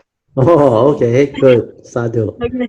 Yeah. So, You will go through a lot of mysterious happening. That's why it's yes, yes, because yes, at your stage you will go through a lot of mysterious happening that you haven't witnessed before, which is yes, very yes, good. yes, You should share that. exactly, Yeah, exactly. you should share So, that. yeah. So what happened was I was like, like what you said exactly. uh, uh, My meditation becomes easier and easier. yeah. So the detection of the heart, it just Yes. know how to, the awareness just know how to go, where to go. Yes. Yeah. So Automatic. yes, Spontaneous. automatic. It just know where to go, and Yeah. then it goes to the heart. It just know Ah, where. So correct. Aware you from can, there. yes, Aware from there. away Yes. from there, Very good. and the Uh, heartbeat is very clear and. Very clear to you. Yes, Yes. yes, very Uh, clear to me. It's like a mm. stethoscope, maybe Yeah, better. correct. Sadhu. Very So good. it was like very distinctly beating away. Yeah, yeah. And after that, it shift to a very softer beating, you know. Yes. Yes, and Like then more after that, subtle, more quiet. Yes. yes, yes, very quiet. Uh, And then after that, it automatically vanished. sadhu. Wow, sadhu. Very good. Then it will Yeah. like disappear. Yeah. Like Yes, yes. totally Totally, no totally. movement, no beat. Yes. But the awareness is still there. It is just poof, gone, Right. Yeah, yeah, yeah. And then, Completely gone. Yeah. yes, Like you completely. got no heartbeat at all. Yes, no heartbeat, no nothing already, Yeah, nothing. But the So, awareness nature initially is still there. Then when you continue from now onward to reflect and contemplate more and more, more and more and more and more, then when the understanding deepen and become very, very stable, then one day that cessation will happen and go in for very long. It will cease by itself. You don't worry. The pure awareness also will cease. Then that is the time you will realize what they call nibbana, the unconditioned. You cannot describe one. The thing totally no more. Even the yeah, pure awareness, the awareness nature also gone. But you will understand everything after that. After that, how it come out, the five aggregate of form and mind, the beginning, how it come up. Initially is how it go back into one and cease. You will see that phase two. But when it come out, without anybody telling you this, then maybe you may not see it very clearly. But initially, don't try to know. Don't even hold on to what I tell you as an idea or concept and try to look for it. Don't. Just let it be. Think also like that, don't think also like that. Then let the nature become very quiet, very still. And when the condition arise, all of a sudden it will cease. And when it ceases, you don't worry how long. It will come out by itself. Because the timing you cannot decide. It will come out. It's for you to develop. Then when it come out, many things happen. Then later on you describe to me. Then I will know yeah. what to do. So like, I mean, what I experienced is it just vanished, right? So Yeah, vanished. yeah. I mean, I'm like in a dark black box. Correct, correct, correct. Like there Yeah. is So nothing inside there. But don't so fear, don't worry. no, Because, there's no fear, no worry. But the yeah, thing, when I come out, the time when I come out, ah, right, is ah, poof, it's like magic. Oh, I'm here already. yeah, correct. You become conscious again. Yeah, correct. This is what actually Alicia was trying to go through. But her is not so subtle as yours yet. Yours Mm. is you went in very subtle until the heartbeat all totally like no more already. Yes, Uh, yes, yours correct. is like almost going into the cessation already. It's a matter of time, not long from there. Then you will go Yeah, into the cessation. Then later on, a lot of things will happen at your forehead there. Your Monday mind will start to like want to drop off later on. Later on, uh, okay. uh, So you so don't worry. so Uh. it was just like that, or very Yeah, yeah, mysterious. sadhu, sadhu. Yeah, to you it's mysterious because you haven't done it before, and it's the first time you are seeing all this. That's why I say you will continue to experience a lot of mysterious happening. Because Yeah, when I went through that thing about 1989, is about 31 years ago. Uh, 31 years ago. So much thing happen. That's the reason why I told Kayanamita, not until you all did until there, I cannot share because a lot of those things happened so long ago. I cannot recall actually. But the moment you explain, somebody who has gone through explain, then I can recall. Because these are the conditions for me to recollect. Then I can tell you exactly how all these things can happen, which is yes. very beautiful. Sadhu to Yeah, you, Virginia. yeah, when I come out of it, my Uh, body is like, wow, very like very renew. yeah, like you revitalize, Yeah, yeah, very fresh, revitalized, like renew. very Like, fresh. Yeah, yeah, yeah. very fresh. Like Like my body very good like that. correct, correct. Like you recuperate from after having a long rest. Oh, Yes, oh, yes. you feel very fresh. Very good, very just very Yeah, good. Yeah, and your body, your health, everything very good, very beautiful, like perfect. Huh? That's Yes, why yes. you will experience a lot of amazing thing happening. Yeah, very amazing and Yeah, yeah, mysterious. yeah. Yeah, Sadhu, sadhu. sadhu, Very good. cảm ơn rồi tiêu. Yeah, and thank you so much, yeah, Yes, for your great sharing. yeah. I So, feel very grateful and happy that I have got a teacher, and then my life is how you say, not live in vain. correct. You are now different. Your life is completely transformed, and you have the understanding now, and you have become very different. There's a lot of joy, a lot of gratitude, a lot of contentment. Then you Yes, also have a lot of compassion and love. You want to create condition for fellow Kayamita to have the faith, the determination to go this way. Because like you say, if you also can do, it is naturally to believe that everybody also can do. Because when you started, you were also, like most of them, don't have much understanding, I remember. Uh, yes, but yes, the moment you become very serious, when you determine, oh, you transform very fast. yes, yes, So all yes. those were So beautiful happenings. determination is very important. Yeah, yeah, yeah. That faith and that determination, that very strong vow of you, sorry, aspiration to go this way is very important. Uh, Yes, Means yes. that faith, that sincerity, the diligence to move, to constantly cultivate your But daily it's like a contemplation. sudden school of Yeah, awakening, yeah, yeah. like a Sound sudden breaking. school of awakening. Oh, is it? Oh, what happened? It's like a sudden school of awakening. Oh, yeah, yeah, yeah. Very beautiful. Yes. The Southern School one is very true one. Yes. Because Yes, when you realize that true mind, you start to understand many things. That moment onward, the understanding keep on arising. That's why that awakening, actually your nature awakened already.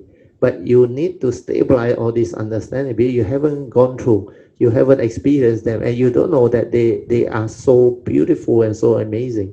It's just like after you have developed the awakening and the understanding, you don't know how to use it yet. Uh, do you understand? You don't know how to use it because you haven't experienced. But yes, as you go through life, you keep on experiencing amazing things. Because yes. this mind, which has been transformed with the wisdom and the understanding, is so different. That's why you will start to understand things so differently. And you can realize all those things that enlightened being experience, which other people cannot experience. But it That, happened by itself, Brother Theo. yeah, correct, yes. It just happened by itself. Yeah, it happened by itself because all this, when the thing connect and the Yeah. nature awaken, the understanding is already there. It's Oh, inside the nature already. That's why that nature know what to do. Like you yes, say, it know where to go. The yes, mindfulness awareness, it just know what to do. yeah, yeah, Spontaneous. It just behave that way because of yes, the understanding. It doesn't like last time go to memory and think, yes, oh, yes, how must I act? How much? No need yes, already. Because this yes, memory like not important for you anymore. We have the wisdom yes, inside correct. there. Will enable you to act. So Yes, it's not knowledge anymore. You don't refer to anything. It's yes, you will understand this is so beautiful and yes, now so different. Sadhu to yes. you. Sadhu, sadhu, Yes, I sadhu. do to you. Very, very, Thank you really very much, beautiful. Brother Theo. I'm so Yeah, grateful. my nature Deeply, also deeply rejoice. Huh? Hey, heartfelt let gratitude. us all rejoice. Huh? The rest of you. Sadhu, Sadhu, sadhu, sadhu, sadhu. sadhu. No, very good, very good. And hopefully with this, you all can have the faith. And it can be done. It's not difficult. Spend time on the understanding of the instruction, then just do.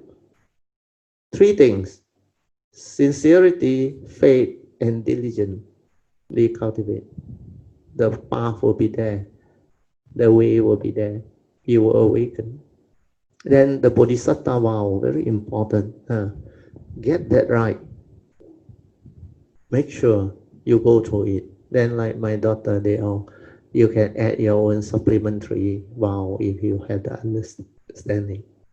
Certain I things that you feel very important, you have to reflect, contemplate until very clear. But if this life you cannot get it understood very clear, don't expect future life you come, you can develop the understanding. No way.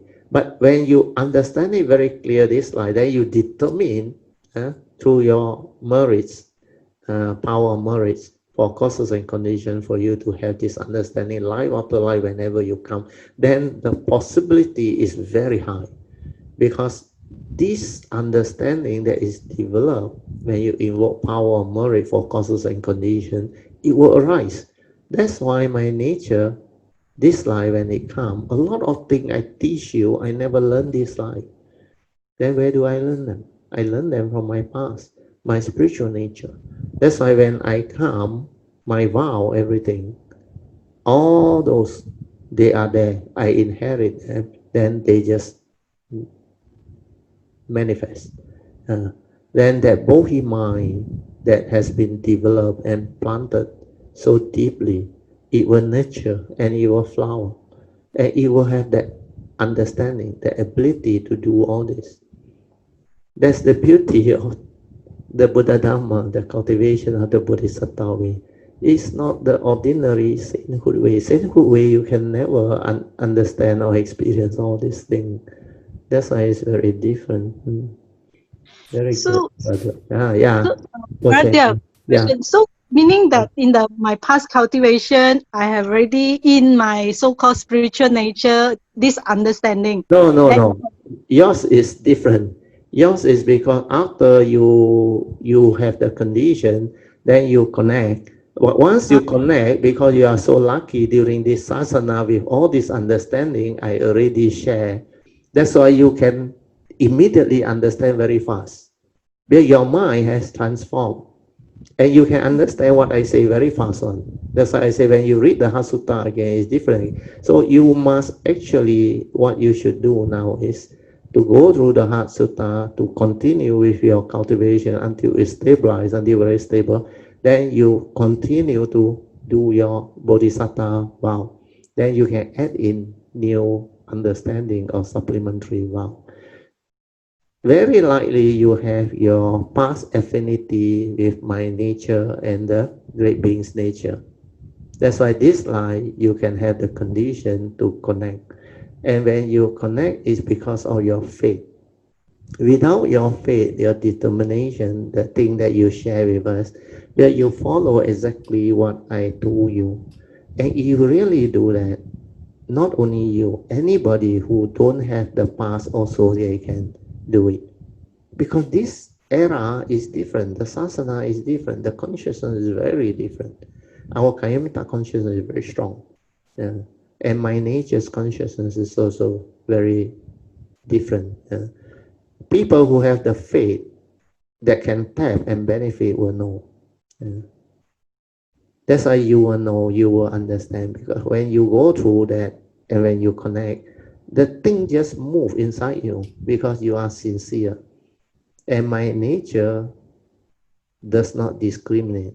Those who have the sincerity and the faith and do it diligently, they will draw. And when they draw, they really draw. That's why you can transform so fast.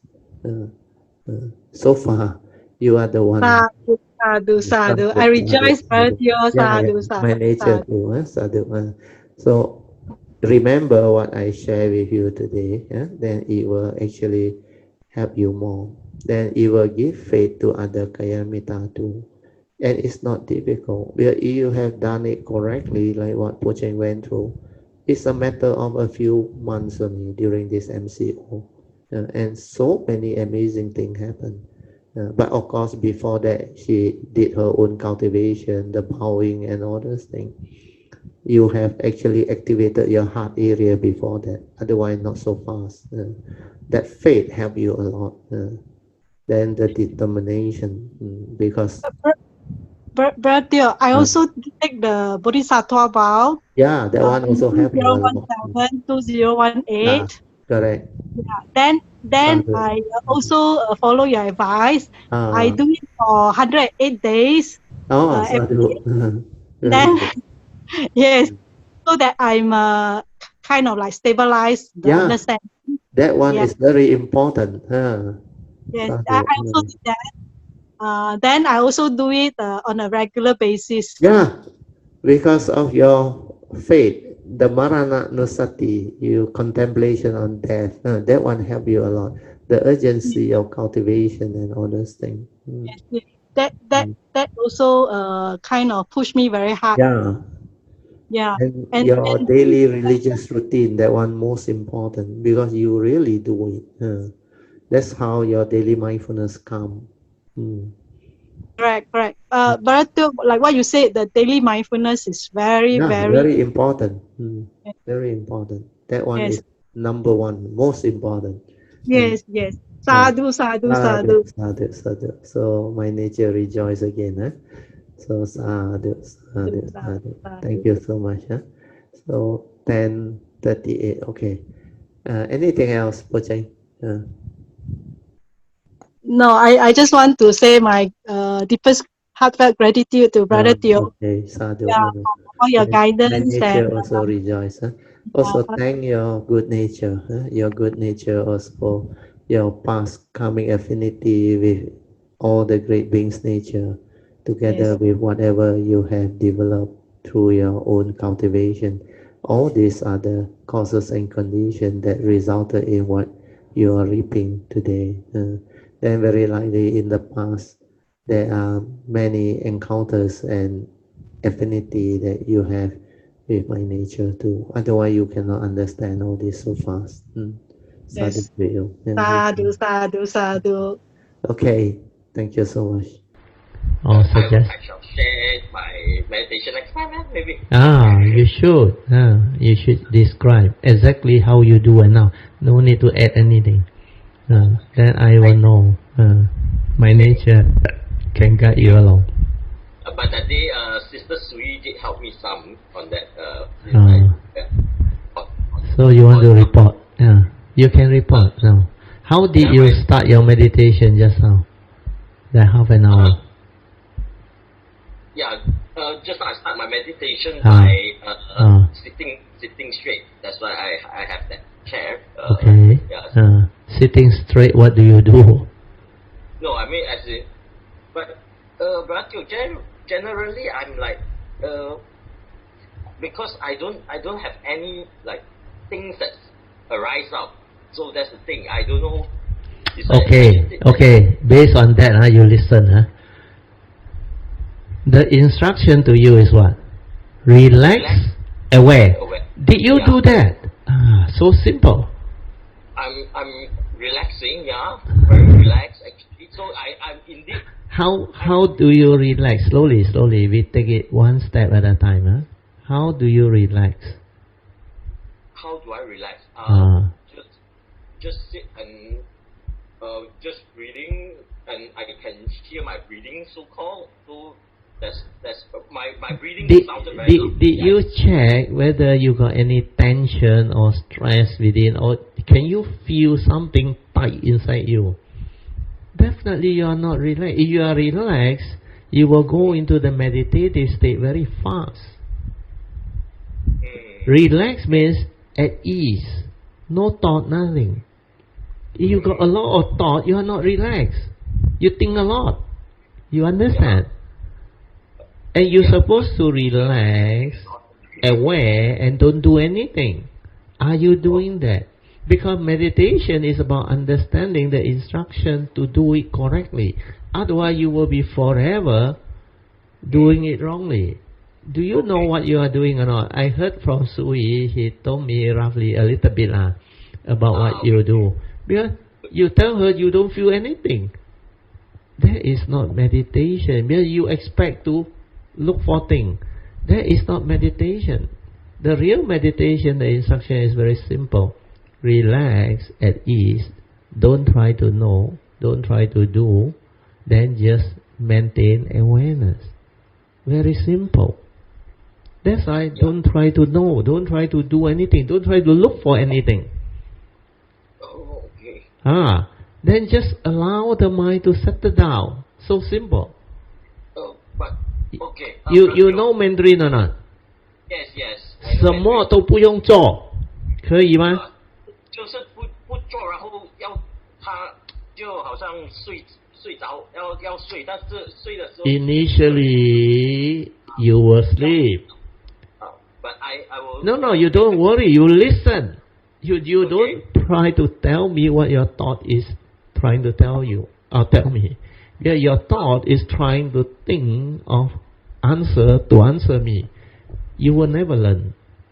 If you want to learn, you have to listen attentively and understand what I say first before you ask further question. Otherwise, you are keeping with your habitual tendency to drive at what your thinking wants to say. So it is your thought that is trying to tell me things. It's not through your understanding. Because you never really listen in the sense that you listen to understand. You think you listen, you are not listening. So again, listen. Relax means at ease. Don't try to do anything. Don't try to know. Then maintain awareness and let things be. Let the thought settle down. Let everything go the way it is. Then you just like a witness. Like the witnessing awareness. Just witness what is going on. Don't expect anything. Don't look for anything. Then like initially you say you go to sleep.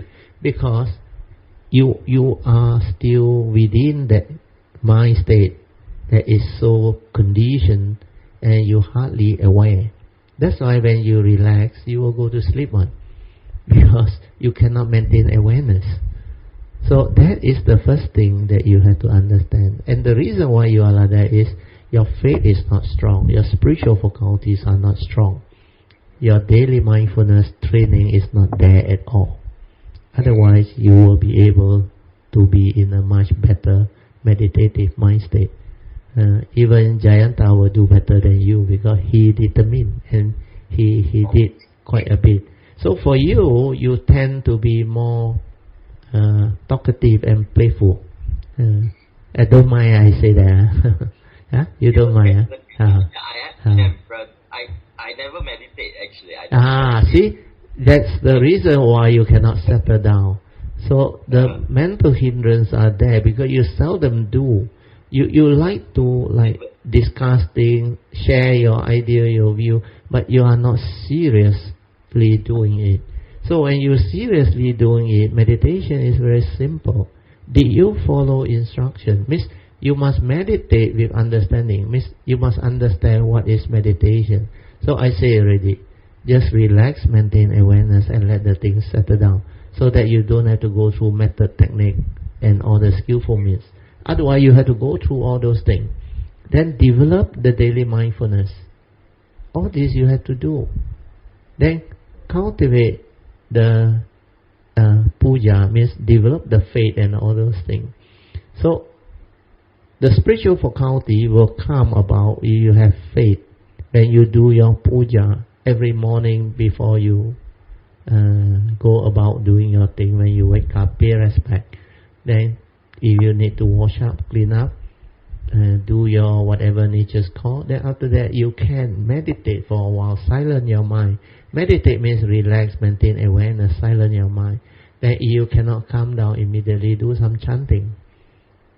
Understand? So our simple chanting will do Arahang Sama Sambuddho Bhagava Buddhang Bhagavantang Abhivademi. You do it until it becomes a religious routine. Means every day you do. Then it becomes settled down. Then your faith becomes very strong. Every time you chant with understanding and the faith. Then determine if Pochen can do, I can do. If others can do, I can do. Then determine with faith. That's why I say it's a full-time job. You have to be serious. Otherwise you cannot progress.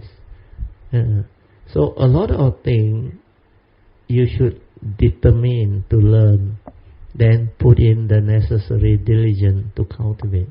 The daily religious routine is very important. Then before you sleep also do some meditation. I know you all, you've got a lot of activity, but Also allow time for your own meditation space. The video conference all is very good if you are mindful, aware, heedful, and can understand. But you need space and time for your own inner development, your cultivation of the inner peace, inner calmness, and inner awareness. If you don't know how to relax and maintain awareness, all this mind state cannot arise, because these are meditative mind state that comes through training. You need the faith, you need the diligence. Hopefully this one also can help others. That's why very good. You try to come in. That's why I say you must report. Don't worry about your reporting. Your reporting can be, I won't say right or wrong, can be maybe... Don't worry, because if you can attentively listen and change, you will improve, you will progress. Because a lot of things other people dare not say, like Pocheng also. Finally, you remember one of the sharing, he said, Brother Teo, I remember, I like the way you knock us. At the retreat. Because sometimes I say, after sharing so many times, repeating so many times, nobody seems to pay attention. So this is knocking. You have to wake up. So it's good for her. That's why she picked up all those things. Then she determined, don't want to be heedless anymore. That's why she changed, and she really developed the faith. Then she go all out to do it.